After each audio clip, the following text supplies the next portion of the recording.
দেশনেত্রী বেগম খালেদা জিয়াকে খুব ভালোবাসি। আমি বড় হয়ে তার মতন হতে চাই। ওনার জন্য আপনারা সবাই দোয়া করবেন, উনি যদি জান্নাতবাসী হন। আজ দেশনেত্রী বেগম খালেদা জিয়া নিয়ে আমরা কিন্তু বুঝতে পারছি যে কাকে হারিয়েছে। আমার মেয়ে বলে কি যেন আপু আমাকে আম্মুকে বলো আমাকে খালেদা জিয়ার সাথে সাজা দিতে, আমি মানুষদেরকে উৎসাহ দেব। আমি দেশনেত্রী বেগম খালেদা জিয়াকে খুব ভালোবাসি। আমি আমি বড় হয়ে তার মতন হতে চাই। আর উনি অনেক ভালো মানুষ, উনি মানুষের সম্মান করে। ওনার জন্য আপনারা সবাই দোয়া করবেন, উনি যদি জান্নাতবাসী হন। ওনার রুহুর আত্মার জন্য আপনারা দোয়া কামনা করি, উনি যদি জান্নাতবাসী ভালো থাকে। যশোর থেকে আমি আসছি, এখানে আসছি দেশনেত্রী বেগম খালেদা জিয়ার কি দেখতে, মানে হচ্ছে শুনতে আসছি। কি আমার বাবাও তার জন্য অনেক আন্দোলন, 17টা বছর অনেক আন্দোলন। উনি অনেক মানুষকে সম্মান দেয়, উনি মানুষের সাথে অনেক ভালো ব্যবহার করে। উনি ওনার মতো মানুষ এমন মানুষ থাকা অনেক ভাগ্য ব্যাপার।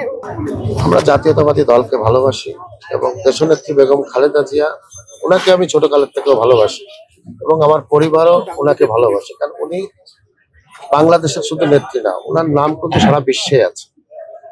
ওনার পরে যে নির্যাতন হয়েছে, উনি কিন্তু দেশ ছেড়ে যাননি। উনি একটি কথাই বলেছে যে আমি দেশ ছেড়ে যাব না, আমার ঠিকানা দেশে।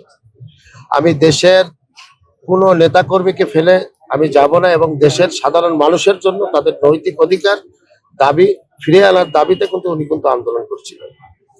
এবং ওনার সন্তান আরাফাত রহমান কোকোকে নির্যাতনের কারণেই কিন্তু মারা গেছিল। তারপরেও কিন্তু উনি কিন্তু দেশের বাইরে যাননি। এবং আমার মেয়ে ওনাকে অনেক ভালোবাসে, মিস করে। আমার বড় মেয়েও, আমার ছোট মেয়েও, আমার ফ্যামিলি অনেক ভালোবাসে। যে দেশনেত্রী বেগম খালেদা জিয়া উনি মানুষের সাথে ভালো ব্যবহার করে, কথা বলেন সুন্দরভাবে।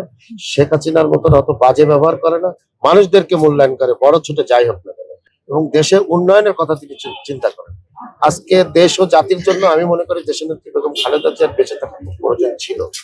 আজকে উনি নেই, দেশ ও জাতির জন্য এবং আমাদের সর্বোচ্চ নেতা জনতা জনাব তারেক রহমানের একটি চ্যালেঞ্জ এসে সামনে দাঁড়িয়েছে। উনি কিন্তু 17 বছর দেশে ছিলেন না। আজ দেশনেত্রী বেগম খালেদা জিয়ার পরে যে পরিমাণ নির্যাতন হয়েছে, এই নির্যাতন দেখে দেখবেন একটা শিশু বাচ্চাও কিন্তু ঘরে কিন্তু বসে থাকেনি, আন্দোলনের সময় কিন্তু ভেঙেছে। অনেক নেতা কিন্তু পালিয়ে গেলেও কিন্তু কর্মীরা কিন্তু পালায়নি। সেই কর্মীদের পরিবারের বউ বাচ্চা সন্তান কিন্তু সবাই আসছে। যেমন আমার বড় বোন কিন্তু জেল খেটেছে, আমার বড় ভাই জেল খেটেছে দেশনেত্রী বেগম খালেদা জিয়ার মুক্তির দাবিতে। তাদের বক্তব্য ছিল যে আজকে খালেদা জিয়া আছে বিদায় তোমরা বুঝতে পারছো না, যেদিন থাকবে না সেদিন তোমরা বুঝতে পারবা যে দেশের থেকে কি হারিয়েছো। যেমন জিয়াউর রহমান স্বাধীনতার ঘোষক শহীদ রাষ্ট্রপতি জিয়াউর রহমান যখন হারিয়ে গেছে, দেশের মানুষ বুঝেছে যে আমরা দেশ থেকে কাকে হারিয়েছি। আজ দেশনেত্রী বেগম খালেদা জিয়া নিয়ে আমরা কিন্তু বুঝতে পারছি যে কাকে হারিয়েছে। মনে করবো যেটা খালেদা জিয়া এখনো বেঁচে আছে।